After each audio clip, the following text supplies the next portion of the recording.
Hello everyone. आज है 22 अगस्त और आज के इस क्लास में हम देखेंगे 22 अगस्त से बनने वाले करंट अफेयर के सभी इंपॉर्टेंट क्वेश्चंस। कल की क्लास में हमने देखा था कि अभी हाल ही में जो सद्भावना दिवस मनाया गया है 20 अगस्त को राजीव गांधी जी की जयंती के मौके पर मनाया गया है। केंद्रीय मंत्री डॉक्टर वीरेंद्र कुमार ने अभी हाल ही में 17वें नंबर का दिव्य कला मेले का उद्घाटन किया है छत्तीसगढ़ की राजधानी रायपुर में। विश्व मानवीय दिवस अगस्त महीने की 19 तारीख को मनाया गया। भारत और किस देश के बीच में संयुक्त सैन्य प्रशिक्षण अभ्यास मित्र शक्ति का आयोजन किया जा रहा है? तो ये भारत और श्रीलंका के बीच आयोजित किया जा रहा है। हाल ही में D23 एक्सपो में सबसे युवा जो डिज्नी लेजेंड बनी है ये बनी है माइली साइरस। भारत और किस देश ने 1000 सिविल सेवा अधिकारियों के ट्रेनिंग के लिए समझौता किया है? ये समझौता मालदीव के साथ किया गया है।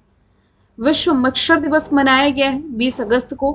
किस राज्य सरकार ने अभी हाल ही में सरकारी स्कूल के बच्चों को पौष्टिक भोजन प्रोवाइड कराने के उद्देश्य से मुख्यमंत्री बाल पौष्टिक आहार योजना की शुरुआत की है? हिमाचल प्रदेश इसका राइट आंसर हो जाएगा। शुद्ध शून्य कार्बन उत्सर्जन का दर्जा प्राप्त करने वाला जो पहला एयरपोर्ट बना है ये बना है दिल्ली का Indira Gandhi international airport. Recently 2+2 वार्ता जो कि अभी हाल ही में भारत और जापान के बीच संपन्न हुई है राजधानी दिल्ली में। तो ये सभी क्वेश्चंस हमने कल पढ़ लिए थे। शुरू करते हैं आज का हमारा पहला सवाल। सवाल है आईसीसी ने महिला T20 वर्ल्ड कप के नवे संस्करण को बांग्लादेश से अभी हाल ही में कहां शिफ्ट किया है? यदि आपको याद होगा जब भी मैंने T20 वर्ल्ड कप का डिस्कशन किया मैंने बताया कि भाई 2024 में महिलाओं और पुरुषों दोनों का T20 वर्ल्ड कप होना है। तो ये तो मैंने क्लियर किया था कि जो पुरुषों को होना है इसे दो कंट्री ने मिलकर होस्ट किया, अमेरिका ने और वेस्ट इंडीज ने। जब यदि मैं बात करूं महिलाओं की तो महिलाओं का जो टूर्नामेंट है ये भारत का पड़ोसी बांग्लादेश होस्ट करने जा रहा था इस साल अक्टूबर के महीने में। ये वही बांग्लादेश है आप जानते ही हैं जहां भी हाल ही में तख्ता पलट हुआ है। लेकिन बांग्लादेश अभी से होस्ट नहीं करेगा तो कौन होस्ट करेगा? यूएई संयुक्त अरब अमीरात इसे होस्ट करने जा रहा है अक्टूबर के महीने में। 3 से 20 अक्टूबर तक ये दुबई और शारजाह में खेला जाएगा। आईसीसी ने महिला T20 वर्ल्ड कप का नवा संस्करण ये शिफ्ट किया है बांग्लादेश से यूएई। लेकिन इस टूर्नामेंट का जो मेजबान है आधिकारिक रूप से इसकी मेजबानी ये करेगा बांग्लादेशी। बस ये आयोजित हो रहा है यूएई में, मेजबान इसका बांग्लादेशी बना हुआ है। सबसे पहले यदि मैं बात करूं आईसीसी की इंटरनेशनल क्रिकेट काउंसिल जिसका फॉर्मेशन ईयर 1909 दुबई में हेडक्वार्टर ग्रेग बार्कले जो कि न्यूजीलैंड से बिलोंग करते हैं ये हो जाएंगे वर्तमान में इसके अध्यक्ष। अभी एक साल में हुए आईसीसी के टूर्नामेंट की मैं बात करूं ना तो नवंबर के महीने में भारत ने मेजबानी करी थी आईसीसी मेंस वर्ल्ड कप 2023 की जिसका 13वां एडिशन था। फाइनल इसका खेला गया था नरेंद्र मोदी स्टेडियम गुजरात में। विजेता रहा था ऑस्ट्रेलिया भारत को हरा करके। इस साल अंडर 19 वर्ल्ड कप जिसका 15वां एडिशन साउथ अफ्रीका में खेला गया। विजेता ऑस्ट्रेलिया थी भारत को हरा करके। आईसीसी T20 वर्ल्ड कप जो कि मैंने बताया कि अमेरिका और वेस्ट इंडीज ने होस्ट किया था जिसमें कि विजेता रही थी भारत साउथ अफ्रीका को हरा करके। आईसीसी हॉल ऑफ फेम में शामिल पहली भारतीय महिला क्रिकेटर ये डायना एल्डोजी बनी है, ये भी आपको याद रखना है। आप ये भी याद रखें कि एशिया कप जो 2025 में होगा, माफ कीजिएगा T20 वर्ल्ड कप अब जो नेक्स्ट होना है 2026 में इसे श्रीलंका और भारत मिलकर के होस्ट करने जा रहे हैं। वैसे पड़ोसी पाकिस्तान जो है ये नेक्स्ट ईयर की चैंपियंस ट्रॉफी होस्ट करेगा। सवाल नंबर दूसरा है हाल ही में किस देश ने अनिवार्य सैन्य सेवा ये पुनः लागू की है? विच कंट्री हैज रिसेंटली री इंट्रोड्यूस्ड कंपल्सरी मिलिट्री सर्विस? तो ये भी हाल ही में क्रोएशिया के द्वारा अनिवार्य कर दिया गया है। क्रोएशिया 1 जनवरी 2025 से अनिवार्य सैन्य सेवा ये फिर से शुरू करने जा रहा है। क्रोएशिया 2 महीने की अनिवार्य सैन्य सेवा ये फिर से शुरू करेगा। यूक्रेन के खिलाफ रशिया के आक्रमण के बाद यूरोप में जो बढ़ा हुआ तनाव है इस तनाव के बीच में ये कदम उठाया गया है। ये जो निर्णय है ये सैन्य सेवा की वापसी का प्रतीक है जिसे 2008 में निलंबित कर दिया गया था। क्रोएशिया के सशस्त्र बलों का आधुनिकीकरण सहयोगियों और नाटो नेतृत्व के साथ हुए समझौते के अनुसार होगा। पिछले साल लातविया ने यूक्रेन पर, लातविया की लोकेशन यदि मैं आपको दिखाऊं यहां तो नहीं है, ऊपर मेरी दिखाती बाल्टिक सी के किनारे स्थित 3 कंट्री है एस्टोनिया लातविया लिथुआनिया, तो उसी लातविया का यहाँ पर डिस्कशन है। पिछले साल लातविया ने यूक्रेन पर रशिया के आक्रमण के खतरे के बाद सैन्य भर्ती को ये फिर से शुरू किया था। यूरोप के अन्य कंट्रीज हैं जो कि अनिवार्य सैन्य सेवा ये फिर से शुरू करने पर विचार कर रहे हैं। आपको मालूम होगा, कुछ आप रिलेट कर पाएंगे, अभी ना पड़ोसी म्यांमार में सेना में मतलब लोगों की कमी हो रही है, जिसके कारण इसने कह दिया है कि युवाओं को सेना में सर्विस करना ये कंपलसरी हो गया, जिसमें लड़के लड़कियां दोनों ही शामिल होंगी। सबसे पहले यदि मैं बात करूं क्रोएशिया की, आप इसकी लोकेशन देख सकते हैं। ये एड्रियाटिक सी से बॉर्डर शेयर कर रहा है। यूरोपियन कंट्री जिसकी कैपिटल हो जाएगी जाग्रेब, करेंसी हो जाएगी कूना। प्रेसिडेंट यहाँ के जोरान मिलोविक हैं और प्रधानमंत्री यहाँ के हो जाएंगे आंद्रेज प्लेंकोविक। आसपास के लोकेशन से यदि आप कुछ रिलेट कर सकें, यहाँ आप देख पा रहे हैं ग्रीस। यदि आप रिलेट करेंगे तो इसी साल ग्रीस ने अपने हाईएस्ट सिविलियन ऑनर से प्राइम मिनिस्टर नरेंद्र मोदी को सम्मानित किया है, और ये वही ग्रीस है जिसके प्रधानमंत्री किरियाकोस मित्सोटाकिस, ये इस साल भारत ने जो रायसीना डायलॉग की मेजबानी करी थी, नवा एडिशन था जिसका राजधानी दिल्ली में जिसका आयोजन किया गया था, मुख्य अतिथि ये ग्रीस के प्रधानमंत्री ही रहे थे। और यदि आप रिलेट करेंगे तो सर्बिया से आप नोवाक जोकोविक का नाम रिलेट कर सकते हैं। नोवाक जोकोविक ये वही नाम है जिसने कि अभी हाल ही में पेरिस ओलंपिक में गोल्ड मेडल जीता है। ठीक है। यदि आप रिलेट करेंगे ऑस्ट्रिया से, तो ऑस्ट्रिया की कैपिटल जो वियना है, ये दुनिया की मोस्ट लिवेबल सिटी है। दुनिया की पहली हाइड्रोजन ट्रेन जर्मनी में, दुनिया की सबसे लंबी पैसेंजर ट्रेन ये स्विट्जरलैंड में चलाई गई थी। यदि मैं बात करूं म्यांमार की, तो ये वही म्यांमार है जहां हेल्प करने के लिए, मतलब कि मानवीय सहायता भेजने के लिए भारत ने ऑपरेशन करुणा की शुरुआत की थी। एक ऑपरेशन यदि आप रिलेट करेंगे तो भारत ने यूक्रेन से भारतीयों को निकालने के लिए चलाया था, जिसका नाम ऑपरेशन गंगा था। इसके स्पेलिंग में सुधार देती हूँ, ऑपरेशन गंगा। जो ईरान है ये संघाई कॉरपोरेशन ऑर्गेनाइजेशन में शामिल नवी मेंबर कंट्री है, लेकिन मैं आपको बता दूं अब 10 मेंबर कंट्री शामिल हो चुकी हैं, और 10वीं मेंबर कंट्री जो एससीओ में शामिल रिसेंटली हुई है ये बेलारूस है।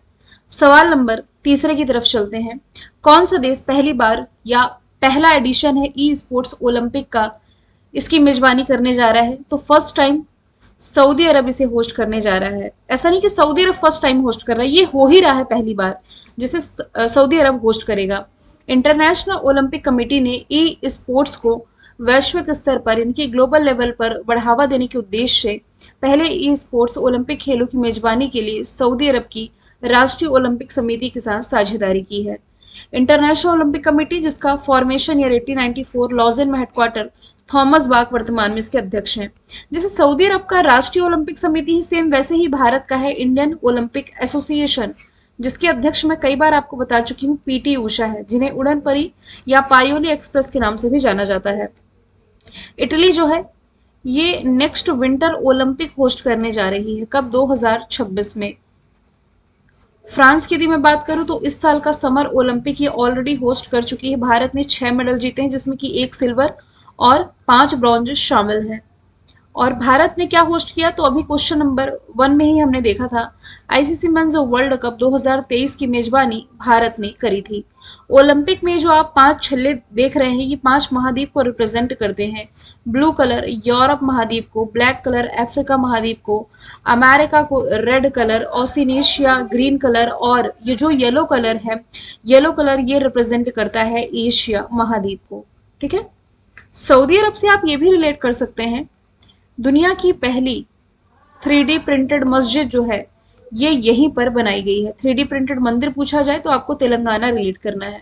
नेक्स्ट चलते हैं, सवाल नंबर 4 है, हाल ही में दुनिया के सबसे बुजुर्ग व्यक्ति मारिया ब्रान्यास का निधन हुआ है। पूछा जा रहा है कि इनकी उम्र क्या थी, तो इनकी उम्र थी 117 वर्ष।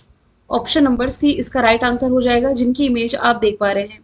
117 वर्ष की आयु में दुनिया की सबसे बुजुर्ग व्यक्ति मारिया ब्रान्यास मोरेरा का निधन हुआ है। 4 मार्च 1907 में जन्मी थी। कहां पर? सैन फ्रांसिस्को, अमेरिका में। 1915 में उनका परिवार स्पेन लौट आया था, जो कि एक यूरोपियन कंट्री है। जनवरी 2023 में गिनीज वर्ल्ड रिकॉर्ड्स ने औपचारिक रूप से यानी कि ऑफिशियली उन्हें फ्रांसीसी नल लुसिन रेंडिन के निधन के बाद दुनिया की सबसे बुजुर्ग व्यक्ति के रूप में मान्यता दी थी। पिछले साल जनवरी की बात की जा रही है। ब्रान्यास के निधन के बाद अब जापान की जो टोमिको इटुका है, ये है दुनिया की सबसे बुजुर्ग जीवित व्यक्ति। इनका जन्म 1908 में हुआ है। 122 वर्ष और 164 दिन के जीवन के साथ फ्रांसीसी महिला जीन लुइस कैलमेंट के पास सबसे लंबे समय तक जीवित रहने का रिकॉर्ड है। जीवित व्यक्ति ये अभी तक यही है, जो कि अब दुनिया में ऑब्वियसली नहीं है, लेकिन अभी तक का सबसे लॉन्गेस्ट रिकॉर्ड इन्हीं के नाम पर है। अच्छा, करंट अफेयर में ऐसे न्यूज़ मैं आपको पढ़ा रही हूँ, वो इसलिए क्योंकि एग्जाम में ऐसे क्वेश्चंस बनते हैं और बने भी हैं। मैंने कई एग्जाम में ऐसे क्वेश्चंस देखने को मिले हैं मुझे। वैसे अभी तो मैं पढ़ा रही हूँ कि दुनिया की सबसे बुजुर्ग व्यक्ति या महिला या पुरुष कौन है। ये अभी हम पढ़ सकते हैं क्योंकि ये पुरानी जनरेशन ही है जो कि अब तक जी रही है। आप समझ सकते हैं 117 साल जीना मतलब कितनी बड़ी बात है। क्योंकि अब जो हमारी जनरेशन चल रही है, इंसान 50-60 साल जी जाए ये भी बहुत बड़ी बात होती है। वो कहते थे ना कि पहले इंसान जब बूढ़ा होगा तभी मरेगा। नहीं, मिथ्या हो गया अब तो ये सब। क्योंकि इंसान के बाल अब की जनरेशन में तो बाल भी नहीं पक पा रहे हैं। कौन कौन सी बीमारी लग जा रही है, मतलब 40-50 साल में ही दिखने लग जाता है कि व्यक्ति इस रोग से ग्रसित है, उस रोग से ग्रसित है, और अपनी पूरी उम्र भी कंप्लीट नहीं कर रहा है, वो चला जा रहा है। ठीक है, चलिए अगला सवाल है, कौन सी कंपनी ने एम पॉक्स के लिए वैक्सीन बनाने का ऐलान किया है? एम पॉक्स मैंने बताया था, मंकी पॉक्स, मतलब कि ये इसका जो उदय है, ओरिजिन है, ये मंकी से ही हुआ है। और एमपॉक्स अभी चर्चे में भी है क्योंकि अफ्रीका महाद्वीप ने इसके लिए स्वास्थ्य आपातकाल घोषित कर दिया है। तो इसके लिए वैक्सीन का ऐलान अभी हाल ही में सीरम इंस्टीट्यूट ऑफ इंडिया ने किया है। ये वही सीरम इंस्टीट्यूट है जिसने कि एस्ट्राजेनेका के साथ मिलकर के कोरोना के लिए वैक्सीन कोविशील्ड बनाई थी, जो कि मार्केट में बैन कर दी गई थी बाद में। मंकी पॉक्स चर्चे में इसके कुछ शुरुआती लक्षण देखे जा रहे हैं, जैसे कि लिम्फ नोड्स में सूजन, त्वचा पर रैशेस, रेड रैशेस, खरोच जैसे निशान, बुखार, ठंड लगना, सर दर्द, थकान और मांसपेशियों में दर्द की शिकायत रह सकती है। अब ये फैलता कैसे है? तो एमपॉक्स वायरस संक्रमित जानवर या इंसान के साथ निकट संपर्क रखने वाले लोगों के साथ फिजिकल और सेक्सुअल कांटेक्ट रखने से भी फैल सकता है। कोरोना वैक्सीन कोविशील्ड बनाने वाली कंपनी है जिसका नाम मैंने बताया है सीरम इंस्टीट्यूट। इसी ने ही मंकी पॉक्स वैक्सीन बनाने का ऐलान किया है। कंपनी के जो सीईओ हैं अदार पूनावाला, इन्होंने ये बताया है कि एम पॉक्स की ग्लोबल हेल्थ इमरजेंसी घोषित होने के बाद लाखों लोगों की मदद करने के लिए हम एक वैक्सीन विकसित कर रहे हैं। उम्मीद है कि 1 साल के अंदर हम इसे बना लेंगे। केंद्र सरकार ने 19 अगस्त को भी 2-3 दिन पहले ही एम पॉक्स के बढ़ते मामलों के बीच देश के सभी पोर्ट और एयरपोर्ट के साथ पाकिस्तान और बांग्लादेश बॉर्डर पर अलर्ट जारी किया था। केंद्रीय स्वास्थ्य मंत्रालय ने अधिकारियों को बाहर से आने वाले यात्रियों में मंकी पॉक्स के लक्षणों को लेकर अवेयर रहने के लिए कहा है। फिलहाल भारत में यदि देखा जाए तो अभी तक मंकी पॉक्स से कोई संक्रमित नहीं है। आखिरी मामला ये मार्च 2024 में सामने आया था। चलिए आगे, सवाल नंबर है 6वां, किस खिलाड़ी ने टी20 इंटरनेशनल क्रिकेट में एक ओवर में सबसे ज्यादा कितने 39 रन बनाने का वर्ल्ड रिकॉर्ड बनाया है? तो ये रिकॉर्ड अभी हाल ही में बना दिया गया है डोरियस विसर के द्वारा। ऑप्शन नंबर सी इसका राइट आंसर हो जाएगा। समोआ के बल्लेबाज हैं डेरियस विसर। इन्होंने टी20 इंटरनेशनल में एक ओवर में आप सभी जानते हैं कितनी होती हैं, 6 बॉल्स होती हैं। इसमें 6 छक्के लगाए तो 36 रन तो ऑलरेडी हो गए, और 3 नो बॉलों की बदौलत इन्होंने 39 रन बना लिए हैं। तो टी20 इंटरनेशनल क्रिकेट में एक ओवर में सबसे ज्यादा रन बनाने का नया रिकॉर्ड इन्हीं के नाम है।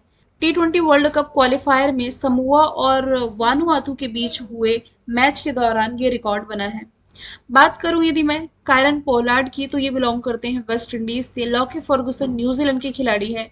इस साल का जो टी20 वर्ल्ड कप खेला गया था, इसमें 4 मेडल ओवर फेंकने का रिकॉर्ड इन्होंने बनाया था। विराट कोहली लास्ट ईयर जो ICC men's world cup Bharat ने होस्ट किया था, इसमें ये प्लेयर ऑफ द सीरीज रहे थे। नेक्स्ट चलते हैं, सवाल नंबर 7वां है, हाल ही में मनियाचीवाड़ी गांव ये किस राज्य का पहला सोलर गांव बना है? तो पहला सोलर गांव ये बन गया है महाराष्ट्र का। देखिए कंफ्यूज नहीं होंगे आप, मैंने आपको बताया था कि इंडिया की जो पहली सोलर सिटी है ये है Sanchi, first solar city of India. लेकिन किसी राज्य का पूछा जा रहा है, जैसे कि मैंने आपको ये भी बताया था कि अयोध्या जो है ये यूपी का पहला सोलर सिटी बन रहा है। वैसे ही महाराष्ट्र का पहला सोलर सिटी मन्याचीवाड़ी ये गांव है जो पहला सोलर गांव बन करके तैयार हुआ है। मैं आपको एक कंफ्यूजन और क्लियर कर देती हूँ। कि मध्य प्रदेश का एक गांव है जिसका नाम है बांचा गांव, बांचा विलेज, बैतूल जिले में पड़ता है। बांचा गांव जो है ना, ये सोलर एनर्जी से संचालित देश का पहला गांव है। लेकिन एक मोंडेरा गांव है, ये कहाँ है? गुजरात में है। इसको आप ये रिलेट कर सकते हैं कि 24/7 सोलर एनर्जी से संचालित पहला गांव ये गुजरात का मोंडेरा है। आप समझे मेरी बात को? यदि पूछा जाए सोलर एनर्जी से संचालित, तब तो बाचा गांव है मध्य प्रदेश का, लेकिन 24/7 ये मोंडेरा गांव है गुजरात का। देश की पहली सोलर सिटी है सांची मध्य प्रदेश में। अयोध्या की पहली solar city, sorry, Uttar Pradesh की पहली सोलर सिटी है अयोध्या, यूपी। और महाराष्ट्र का जो पहला सोलर गांव, सौर गांव बन गया है, ये बना है मन्याचीवाड़ी। यदि मैं बात करूं महाराष्ट्र की, कैपिटल मुंबई, मुख्यमंत्री एकनाथ शिंदे, राज्यपाल सीपी राधाकृष्णन है। नेशनल पार्क में संजय गांधी नवेगांव, पेच आप रिलेट कर सकते हैं। आज मैंने महाराष्ट्र के सभी करंट अफेयर के फैक्ट चेंज कर दिए हैं, कुछ नए अपडेट किए हैं, जैसे कि 2024 के लिए सर्वश्रेष्ठ कृषि राज्य का पुरस्कार इसी ने जीता है। महाराष्ट्र ने भारत की सबसे लंबी शहरी सुरंग परियोजना की नींव, ये प्राइम मिनिस्टर नरेंद्र मोदी जी के द्वारा रखी गई है ना। महाराष्ट्र ने अभी हाल ही में लाडला भाई योजना की शुरुआत की। एयर इंडिया महाराष्ट्र के अमरावती में दक्षिण एशिया का सबसे बड़ा फ्लाइंग ट्रेनिंग ऑर्गेनाइजेशन स्थापित करने जा रही है। और महाराष्ट्र सरकार की जो नई लॉजिस्टिक नीति है, इसके तहत 5 लाख रोजगार अवसर पैदा करने का लक्ष्य रखा गया है।